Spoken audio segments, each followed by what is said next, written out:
जय श्री गणेश। नमस्कार, मैं आचार्य संजय द्विवेदी।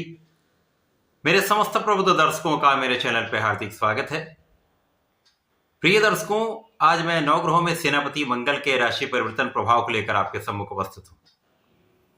सेनापति मंगल 4 अप्रैल को अपनी राशि का परिवर्तन करने जा रहे हैं तथा वर्तमान मिथुन राशि को छोड़कर कर्क राशि में इनका प्रवेश होगा। अब चूंकि कर्क राशि मंगल की नीच राशि है, इस प्रकार से मंगल अपनी नीच राशि में प्रवेश करने जा रहे हैं। जब भी कोई ग्रह अपनी नीच राशि में जाता है तो निश्चित रूप से उसके प्रभाव में न्यूनता आती है, उसका बल कम हो जाता है तथा जैसा कि नाम से स्पष्ट है, नीच राशि अर्थात वो नकारात्मकता देने लगता है। नवग्रहों में मंगल सेनापति हैं। सेनापति के समान ही इनका शौर्य है, सामर्थ्य है, क्षमता है। ये पराक्रम के कारक हैं, रक्त के कारक हैं, क्षमता के कारक हैं, साहस के कारक हैं। इसी प्रकार से ये क्रोध, लड़ाई झगड़े के कारक भी हैं। जब मंगल सकारात्मक प्रभाव देते हैं तो इनके सकारात्मक गुणों का प्रभाव समस्त राशि के जातकों को मिलता है, परंतु जब ये नीच राशि में होंगे तो इसी प्रकार से जो इनके नकारात्मक प्रभाव हैं वो अधिक प्रभाव डालेंगे, तो नकारात्मकता अधिक प्राप्त होने लगती है। 4 अप्रैल को ये राशि परिवर्तन करेंगे, 8 जून तक ये अपनी नीच राशि में रहने वाले हैं। अब यहां पर जब ये नीच राशि में होंगे तो इनका जो निर्बल प्रभाव है वो प्राप्त होने लगता है। परंतु यदि हम स्थितियों को देखें तो कर्क राशि चंद्रमा की राशि है। चंद्रमा का नित्य परिवर्तन होता है तथा ये 2.5 दिन में अपनी राशि का परिवर्तन कर लेते हैं, जिसके कारण मंगल इस अपने गोचर काल में लगभग आधे दिनों तक ये नकारात्मक प्रभाव देंगे और लगभग इतने ही दिन ये सकारात्मक प्रभाव देंगे, क्योंकि जब जब चंद्रमा और मंगल का केंद्र का संबंध बनेगा, युति प्रभाव होगा, दृष्टि प्रभाव होगा, तो निश्चित रूप से मंगल का नीच भंग हो जाएगा तथा मंगल अपना सकारात्मक प्रभाव दे पाएंगे, अपनी ऊर्जा को प्रदान कर पाएंगे। परंतु इसके अतिरिक्त जो समय होगा उसमें इनका नकारात्मक प्रभाव निश्चित रूप से प्राप्त होगा। आज मैं मेष राशि के लिए मंगल के इस राशि परिवर्तन का किस प्रकार का प्रभाव प्राप्त होने वाला है, किन किन भाव वृद्धि होगी, इस समय में आपको लाभ मिलेगा अथवा कहीं पर कोई समस्या आ सकती है, संपूर्ण विश्लेषण मैं पूर्ण तर्क के साथ करने जा रहा हूं। प्रिय दर्शकों, इस राशिफल को आप अपने लग्न तथा राशि दोनों के अनुसार देख सकते हैं। अब मेष राशि मंगल की ही राशि है। मेष राशि के लिए मंगल का ये गोचर चतुर्थ भाव में आरंभ होगा, जो कि केंद्र का भाव है। वैसे केंद्र के भाव में कोई भी ग्रह जाता तो उसका प्रभाव कई गुना बढ़ जाता है, सकारात्मकता कई गुना बढ़ जाती है, वो सर्वाधिक बलवान हो जाता है। अब मंगल यहाँ पर केंद्र के भाव में होकर भी अपनी नीच राशि में होंगे और यहाँ पर प्रारंभिक समय में किसी प्रकार का नीच भंग भी नहीं है, तो चतुर्थ भाव में जाकर ये कहीं ना कहीं कुछ समस्याएं अवश्य देंगे, क्योंकि चतुर्थ भाव सुख समृद्धि का भाव है, भूमि भवन वाहन का भाव है, जनता का भाव है, सुखों का भाव है, माता का भाव।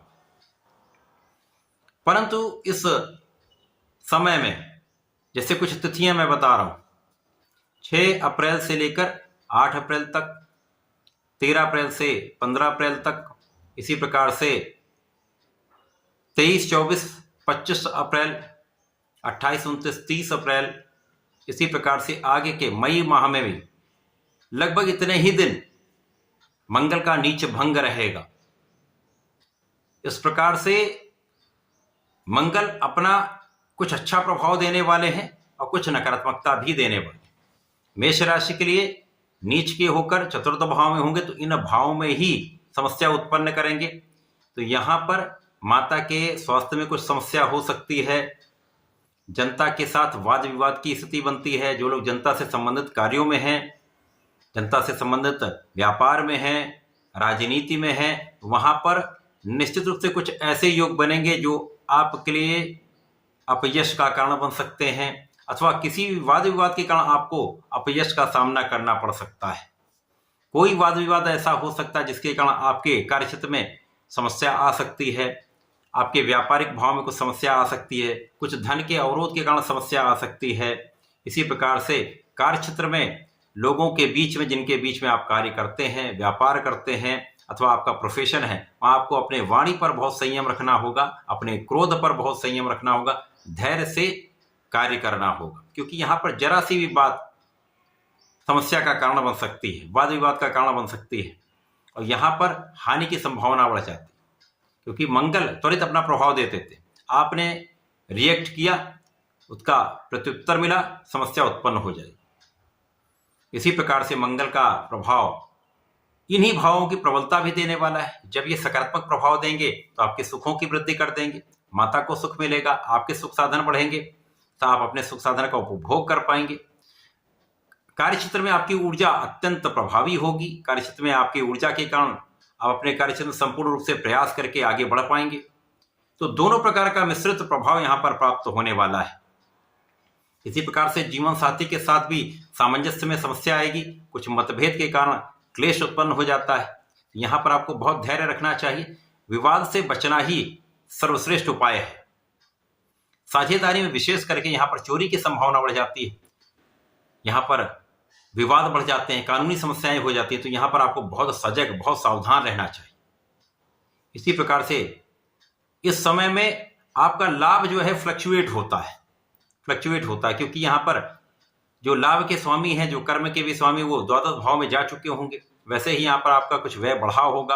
अब जब मंगल भी नीच राशि में होंगे तो उस समय में जब मंगल नीच का प्रभाव देंगे उस समय कुछ व्यय बढ़ जाएगा, जिसके कारण लाभ की मात्रा आते हुए भी आप उसको मैनेज सही ढंग से नहीं कर पाएंगे, अथवा धन भी आएगा और व्यय भी होगा, उसमें सामंजस्य बैठाना कुछ कठिन कार्य हो जाएगा। परंतु जब ये सकारात्मक प्रभाव देंगे तो इन्हीं संसाधनों से एक अच्छा लाभ आपको प्राप्त होगा।